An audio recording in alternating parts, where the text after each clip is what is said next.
Good morning friends, welcome to our YouTube channel. मैं हूं आयुषी और आज है 28 मई और 28 मई से करंट अफेयर्स के जितने भी इंपॉर्टेंट क्वेश्चन होंगे आज हम इस वीडियो में डिस्कस करेंगे। तो आज का हमारा पहला क्वेश्चन है, किस राज्य के राज्यपाल सत्यदेव नारायण आर्य ने संपत्ति क्षति वसूली विधेयक 2021 को मंजूरी दी है? तो इसका सही आंसर है ऑप्शन ए, हरियाणा सरकार।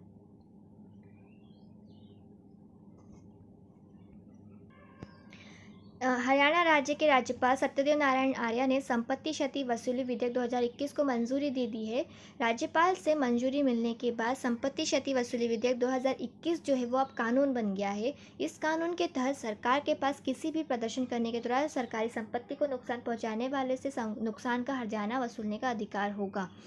तो इसके तहत जो ये संपत्ति क्षति वसूली विधेयक 2021 जो अब कानून बन गया है, तो उनका कहना यह है कि हरियाणा राज्य में अगर कोई भी प्रदर्शन करता है, कोई भी प्रदर्शन करते हुए अगर किसी भी सरकारी संपत्ति को नुकसान पहुंचा देता है, तो उन्होंने जितने नुकसान पहुंचाया है जो सरकार होगी उनसे उतना हर्जाना लेगी। मतलब हरियाणा राज्य में आप किसी भी प्रकार के संपत्ति को, सरकार की जितनी भी संपत्ति है उसको नुकसान नहीं पहुंचा सकते। आपको जो प्रदर्शन करना है आप शांतिपूर्वक करिए, लेकिन नुकसान मत पहुंचाइए। अगर जो भी नुकसान पहुंचाएगा तो उन्हें इस कानून के तहत हर्जाना भुगतान करनी होगी, हर्जाने की।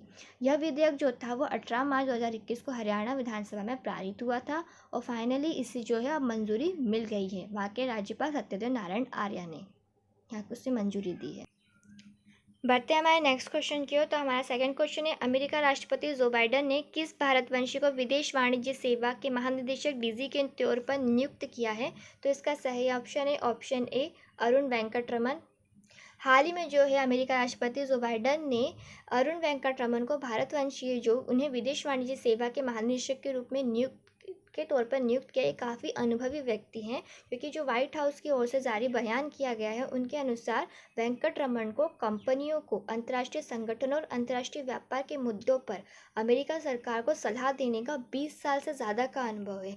मतलब ये काफ़ी अनुभवी व्यक्ति है और अमेरिका के राष्ट्रपति जो बाइडेन ने इनके अनुभव को देखते हुए विदेश वाणिज्य सेवा के महानिदेशक के रूप में इन्हें नियुक्त किया है।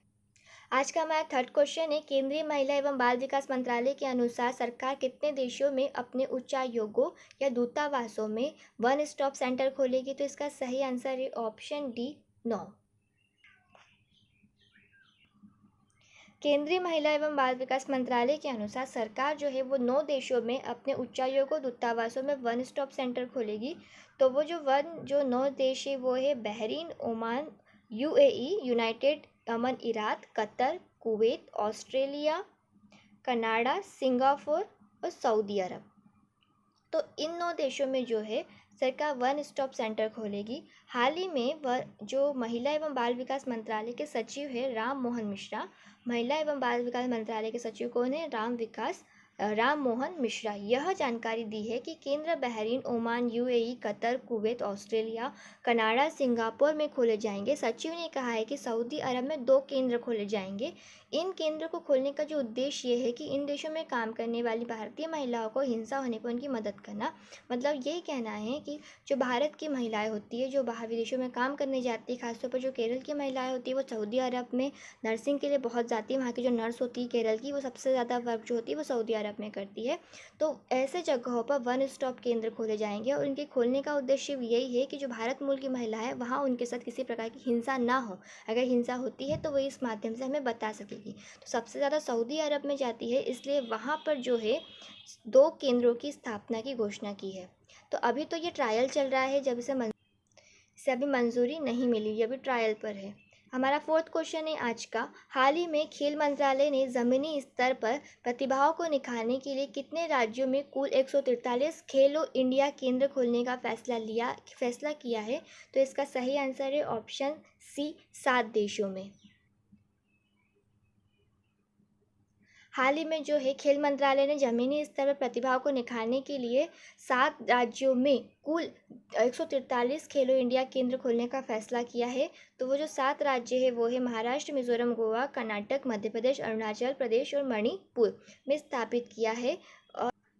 इन केंद्रों को खोलने में जो लागत आई है वो है 14.30 करोड़ रुपए का खर्च आएगा और प्रत्येक केंद्र में किसी एक खेल की सुविधा उपलब्ध कराई जाएगी। ये जो फोटो आप देख रहे हैं किरण रेड्डी की है, जो कि जो कि भारत की केंद्रीय युवा व खेल मामलों की राज्य मंत्री है। अभी आपने थर्ड क्वेश्चन में भी देखा कि स्मृति ईरानी है, जो फोटो में दिखाई दे रही है स्मृति ईरानी है, जो कि महिला एवं बाल विकास मंत्रालय की मंत्री है। और महिला एवं बाल विकास मंत्रालय के जो सचिव है वो है राम मोहन मिश्रा, और वहाँ के जो मंत्री है वो है स्मृति ईरानी। आज का हमारा फिफ्थ क्वेश्चन है, हाल ही में भारत और किस देश ने दो प्रमुख रक्षा समझौतों का नवीनीकरण किया है जो कि समुद्री सुरक्षा व सैन्य सहयोग को बढ़ावा देने पर केंद्रित थे? तो इसका सही आंसर है ऑप्शन बी, ओमान। हाल ही में जो है भारत और ओमान देश ने दो प्रमुख रक्षा समझौतों का नवीनीकरण किया है जो समुद्री सुरक्षा और सैन्य सहयोग को बढ़ावा देने पर केंद्रित थे। इस समुद्री समझौते ने भारत को पश्चिमी और दक्षिणी हिंद महासागर, फारस की खाड़ी और पूर्वी अफ्रीका में अपने प्रभाव का विस्तार करने में सक्षम बनाया है। मतलब भारत ने जो है वो ओमान के साथ समझौता किया है। समझौता में उसे समुद्री सुरक्षा मिली है और सैन्य सहयोग मिला है वहाँ से। तो यह पहला ऐसा समझौता था जिस पर भारत ने किसी खाड़ी देश के साथ हस्ताक्षर किए थे। तो ये समझौता क्यों किया गया और किस प्रकार से हमें सुविधा मिल रही है, इसकी थोड़ी सी हम डिटेल नीचे पढ़ेंगे।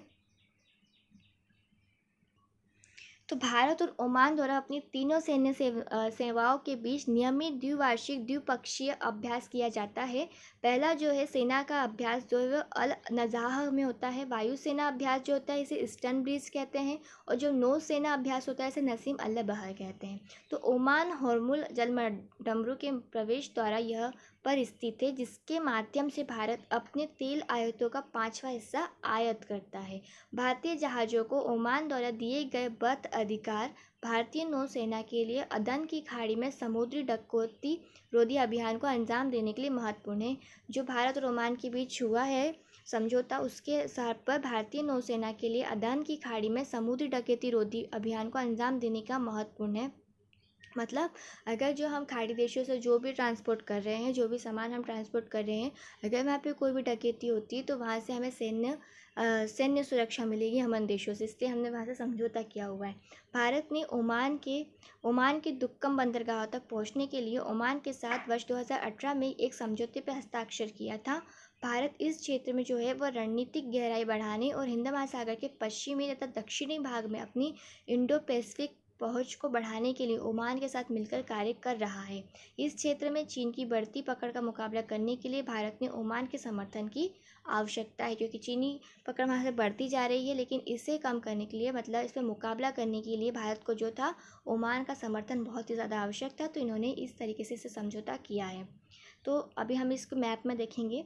ये है हमारा ओमान, ये है ओमान, ये देखिए आप, यहाँ से एशिया का मैप है।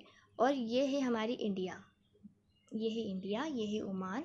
तो जो हमारी खाड़ी प्रदेश है, ये जो हमारे खाड़ी प्रदेश है ये यहाँ, तो यहाँ से जब हम व्यापार करते हैं तो यहाँ कुछ पोर्ट है, कुछ बंदरगाह है। जैसे यहाँ मुंबई में, गुजरात में कुछ बंदरगाह है जहाँ से हम जहाँ से हम ट्रांसपोर्ट करते हैं, तो उसमें किसी प्रकार की कोई डकैती ना हो या हमारे सामान की चोरी ना हो, इसके लिए ओमान देश से हमने जो है समझौता किया है, जिससे हमें सैन्य सुरक्षा मिली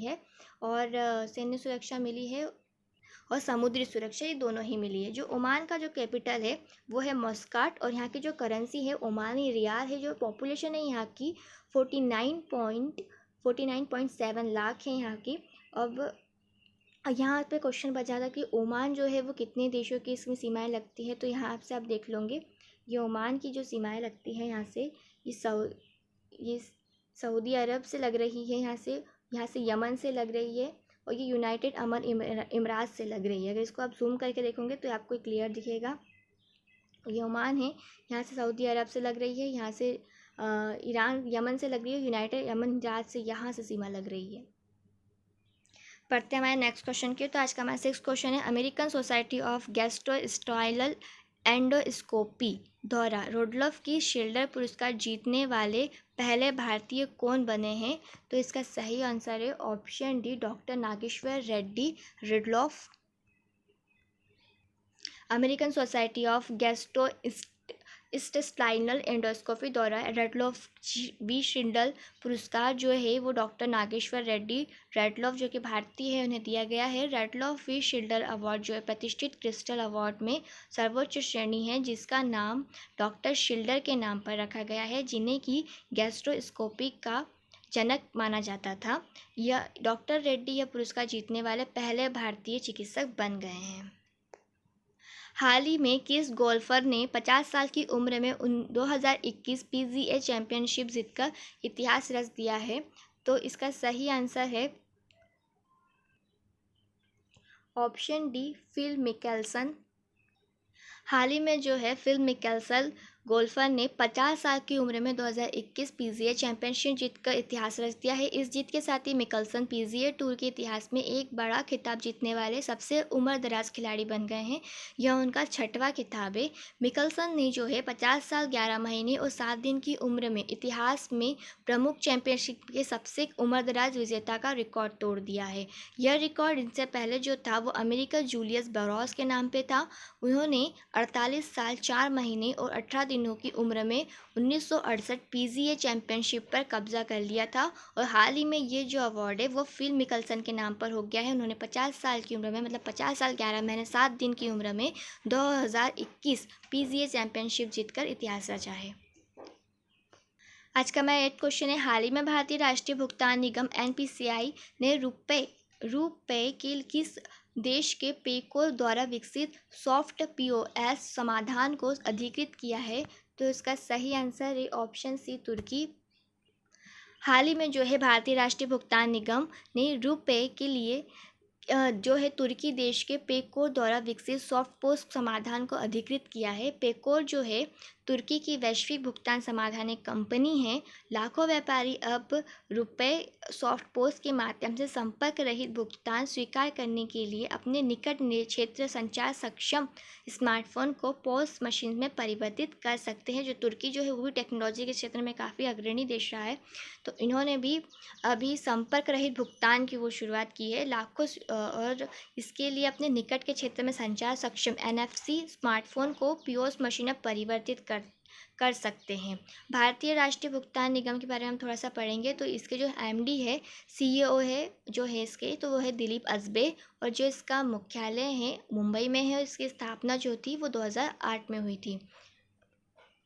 हाल ही में जो है किस मंत्रालय द्वारा अंतर्राष्ट्रीय योग दिवस इंटरनेशनल डे ऑफ योगा 2021 से पहले 5 वेबिनार की एक श्रृंखला आयोजित किया गया था? तो इसका सही आंसर है ऑप्शन डी और बी जो है वो सेम ही आ गए हैं इसमें। तो इसमें जो सही आंसर होगा वो है आयुष मंत्रालय ने किया है। हाल ही में जो है आयुष मंत्रालय द्वारा अंतर्राष्ट्रीय योग दिवस से पहले 5 वेबिनार की एक श्रृंखला आयोजित किया गया था। इस गतिविधियों को be with yoga, be at home की व्यापक विषय के तहत आयोजित किया जा रहा है। क्वेश्चन नंबर 10 है, हाल ही में आईआईटी रोपड़ और ऑस्ट्रेलिया के मोनाश विश्वविद्यालय के शोधकर्ताओं ने बिना किसी जानकारी के वर्चुअल कॉन्फ्रेंस में भाग लेने वाले धोखेबाजों की पहचान करने के लिए किस नाम से एक डिटेक्टर विकसित किया है?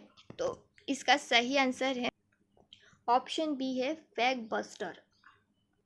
हाल ही में जो तो आईआईटी रोपड़ है और ऑस्ट्रेलिया के मोनाश विश्वविद्यालय के शोधकर्ताओं ने बिना किसी जानकारी के वर्चुअल कॉन्फ्रेंस में भाग लेने वाले धोखेबाजों को पहचान करने के लिए एक डिटेक्टर विकसित किया है, जिसका नाम है फेक बस्टर जो है एक गहन शिक्षण आधारित समाधान है जो ये पता लगाने में मदद करता है कि वीडियो कॉन्फ्रेंस मीटिंग के दौरान वीडियो में हेराफेरी की गई है या धोखा दिया गया है।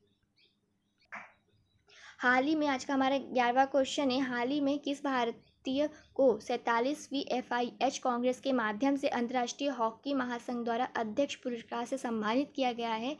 तो इसका सही आंसर है option D, V Karthikeyan Pandian को।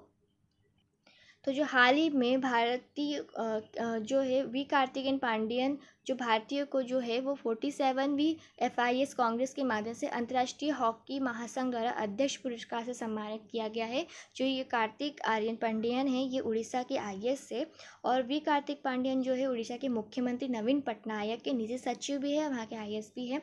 उन्हें उड़ीसा में हॉकी के आयोजन और प्रचार की दिशा में उनके योगदान के लिए सम्मानित किया गया है। मतलब जो उन्होंने हॉकी में अपने आयोजन होते हैं उनमें जो भी प्रचार किया है उस दिशा में जो, तो इसलिए उन्हें यहाँ के सम्मान के तौर पे अंतर्राष्ट्रीय हॉकी महासंघ द्वारा अध्यक्ष पुरस्कार से सम्मानित किया है।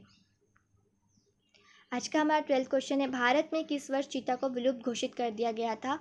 तो भारत में चीता को जो था वो 1952 में पूरी तरीके से विलुप्त घोषित कर दिया था। भारत में 1952 में जो है चीता को विलुप्त घोषित कर दिया गया था। इस साल नवंबर में अफ्रीका से फिर से भारत लाया जाएगा चीता। तो इस साल जो है नवंबर में अफ्रीका से भारत में चीता लाया जाएगा। फिर उसमें काफ़ी सारे रिप्रोडक्शन वगैरह करा के जो है भारत में भी कहीं ना कहीं चीतों की संख्या को बढ़ावा देने का प्रोग्राम अभी करा जा रहा है। तो इसके जो है मध्य प्रदेश के कूनो नेशनल पार्क में रखा जाएगा। जो चीता लाया जा रहा है उसे है कूनो नेशनल पार्क, मध्य प्रदेश के कूनो नेशनल पार्क में रखा जाएगा। और चंबल क्षेत्र में स्थित कूनो जो है वो 750 वर्ग किलोमीटर से अधिक क्षेत्र में फैला है। और चीते के लिए अनुकूल वातावरण, क्योंकि काफ़ी बड़ा होगा इसलिए जो है चीता यहाँ पे काफ़ी दूर तक लंबी दौड़ करेगा, बच्चे पैदा करेगा और हमारे देश में इसकी संख्या बढ़ेगी। और देश का आखिरी चीतीदार जो था, मतलब जो चीतीदार था वो 1947 में छत्तीसगढ़ में मर गया था और 1952 में इस देश में विलुप्त घोषित कर दिया गया था। जो लास्ट चीज़ हमारे देश में देखा गया था वो 1947 में देखा गया था, जो कि छत्तीसगढ़ में था। और उसकी मृत्यु होने के पश्चात 1952 में देश में से चीते को पूरी तरीके से विलुप्त घोषित कर दिया गया था। चीते की प्रजाति नहीं थी। और अब नवंबर में जो है अफ्रीका से चीता लाया जाएगा, जिसे कि कूनो नेशनल पार्क में रखा जाएगा, जो कि 750 वर्ग किलोमीटर अधिक क्षेत्र में फैला हुआ है। आज का हमारे इस वीडियो का लास्ट क्वेश्चन है, हाल ही में जो 13 क्वेश्चन है, हाल ही में किस युद्ध के नायक कर्नल पंजाब सिंह का निधन हो गया है?